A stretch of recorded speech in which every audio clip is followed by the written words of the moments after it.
formation? Oui, mon papa a été professeur d'université. Donc, comme je vous ai dit tout à l'heure, très rigoureux par rapport aux études, par rapport au savoir. Voilà, il nous a incité tout le temps à étudier, surtout à avoir une formation de base solide. Parce qu'on se rend compte en fait avec l'âge, quand on grandit, peu importe le niveau d'études où vous arrêtez, quand vous avez une formation de base solide, ça vous aide pour le futur, pour l'avenir. Parce qu'après, en fait, voilà, c'est maîtriser vos règles de grammaire, vos règles d'orthographe. Il nous faisait beaucoup de dictées. Donc c'est quelqu'un qui nous a encadrés quand on était jeunes. Évidemment, il nous a encadrés, il nous a éduqués. Et ce qui est intéressant, c'est qu'il nous a beaucoup accompagnés.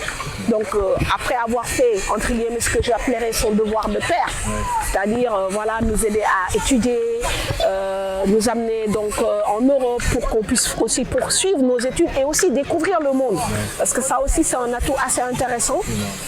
Moi, il m'a accompagné jusqu'à ce que je trouve même du boulot ici au Sénégal. Parce que c'est lui, grâce à lui, que je suis rentrée au pays. Au départ, j'étais assez hésitante après mes études, mes stages, tout ça.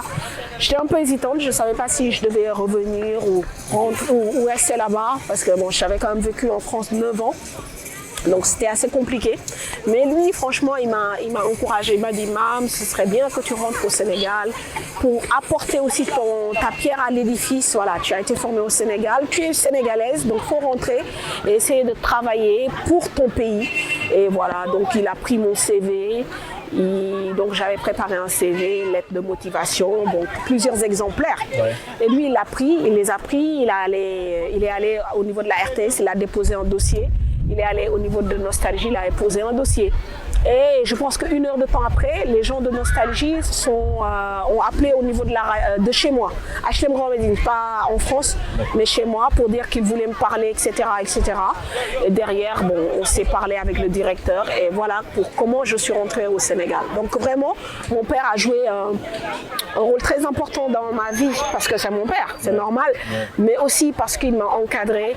Même la passion du foot, c'est grâce à lui. Parce que quand on était plus jeune, on regardait tout le temps le foot avec lui. Okay. Et donc voilà, c'est une personne centrale dans ma vie.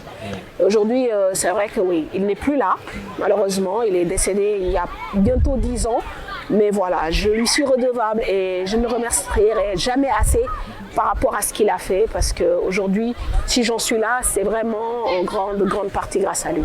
Et je pense qu'il vous manque grandement actuellement. Tout à fait, non, mais c'est un manque éternel.